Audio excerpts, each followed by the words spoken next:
కిషన్ రెడ్డి దమ్ముంటే రా, ఇద్దరం రాజీనామా చేసి ఇండిపెండెంట్ గా పోటీ చేద్దాం, ఎవరు గెలుస్తారో చూద్దాం. గోషమాల్ ఎమ్మెల్యే రాజాసింగ్ సవాల్. నన్ను రాజీనామా చేయాలని అడగడానికి మీరెవరు?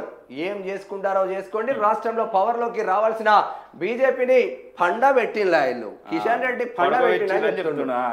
రామచంద్రరావు రబ్బర్ స్టాంప్ అంటున్నారు. వాస్తవంగా రామచంద్రరావు రబ్బర్ స్టాంప్ లానే ఉన్నాడు ప్రజెంట్. నేను ఫైటర్ని, పార్టీ కార్యకర్తల గొంతుకగా మాట్లాడుతున్నా.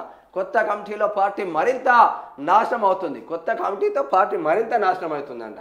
హైకమాండ్ పిలిస్తే వెళ్ళి ఏం జరుగుతుందో చెప్పడానికి రెడీ అని ప్రకటన. కేంద్ర మంత్రి కిషన్ రెడ్డిపై గోషమహల్ ఎమ్మెల్యే రాజాసింగ్ మండిపడ్డారు. దమ్ముంటే రాజీనామా చేసి ఇండిపెండెంట్ గా పోటీ చేయాలని సవాల్ విసిరారు. కిషన్ రెడ్డి రాజీనామా చేయాలి, నేను చేస్తా, సికింద్రాబాద్ నుంచి నేను ఇండిపెండెంట్గా పోటీ చేస్తా, గోషమహల్ నుంచి ఆయన ఇండిపెండెంట్గా పోటీ చేయాలి, అప్పుడు ఎవరు ఎక్కడి నుంచి గెలుస్తారో చూసుకుందామని అన్నారు. తాను ఫైటర్ అని బీజేపీ కార్యకర్తల గొంతుకగానే మాట్లాడతానని చెప్పారు. బీజేపీ కొత్తగా ప్రకటించిన స్టేట్ కమిటీపై పార్టీ ఎమ్మెల్యేలు, ఎంపీలో అసంతృప్తి ఉందన్నారు. ఆ కమిటీతో రాష్ట్రంలో బీజేపీ అధికారంలోకి రాదని, ఒకవేళ వస్తే తాను రాజకీయ సన్యాసం తీసుకుంటానని ఛాలెంజ్ చేశారు. బుధవారం మీడియాతో రాజాసింగ్ మాట్లాడారు. కొత్తగా ప్రకటించిన బీజేపీ కమిటీని పార్టీ స్టేట్ చీఫ్ రామచంద్రరావు వేశారా లేక కిషన్ రెడ్డి వేశారా చెప్పాలని చెప్పేసి అడిగారట. ఈ కమిటీతో తెలంగాణలో బీజేపీ అధికారంలోకి వస్తుందా, పార్టీని నాశనం చేసేందుకే కమిటీ వేశారని ఆగ్రహం వ్యక్తం చేసినట. ఇప్పటికే వీళ్ళిద్దరి మధ్య పచ్చగడ్డేస్తే బగ్గుమని అంటది. ఇటు రాజాసింగ్ మధ్యలో, అటు కిషన్ రెడ్డి మధ్యలో.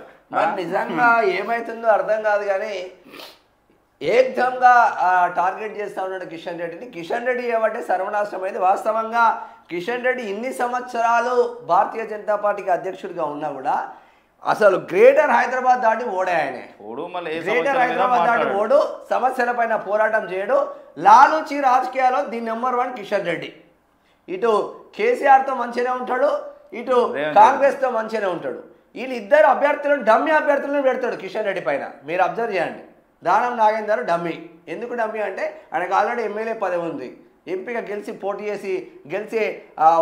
పోటీ చేసి ఒరిగేది ఏం లేదు. ఎందుకంటే కాంగ్రెస్ అధికారంలో లేదు కాబట్టి, ఆడ భారతీయ జనతా పార్టీ అధికారంలో ఉండే కాబట్టి. ఇంత చర్చ జరిగినా మన కిషన్ రెడ్డి ఒక ప్రెస్ మీట్ పెట్టి ప్రభుత్వాల గురించి మాట్లాడాడు. మాట్లాడాలంటే ఏముండదు ఆయన పైన. మీరు చూడండి, డమ్మీ అభ్యర్థులను పెడతారు అబ్బాయిలు. లోపాయకార ఒప్పందం. కిషన్ రెడ్డి కరెక్టే టార్గెట్ చేస్తుండు కిషన్ రెడ్డిని. కిషన్ రెడ్డి పక్కన తప్పుకుంటే దరిద్రం పోతుందని చాలా మంది అనుకుంటున్నారు. మరి అది మాకైతే తెలియదు కానీ మరి వాస్తవంగా కిషన్ రెడ్డి ఫౌండర్. తెలంగాణ రాష్ట్రంలో బీజేపీకి ఫౌండర్ అని చెప్పుకోవచ్చు కిషన్ రెడ్డి. Ramachandra Rao rubber stamp. కేటీఆర్ కవిత ప్రశ్నలకు సమాధానం చెప్పు. కాళేశ్వరం అవినీతిని మీ చెల్లెనే బయట పెట్టింది మంత్రి వివేక్.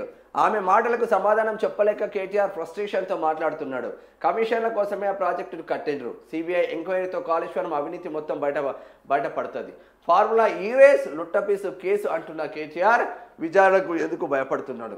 బీఆర్ఎస్ హయాంలో సిరిసిల్లలో శాండ్ మాఫియా అడ్డొచ్చిన దళితులను హింసించారు. ఇసుక దందాపై కఠినంగా వ్యవహరిస్తామని వెల్లడి.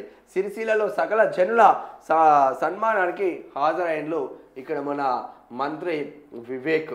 కేటీఆర్ కవిత ప్రశ్నలకు ఏమంటుండు?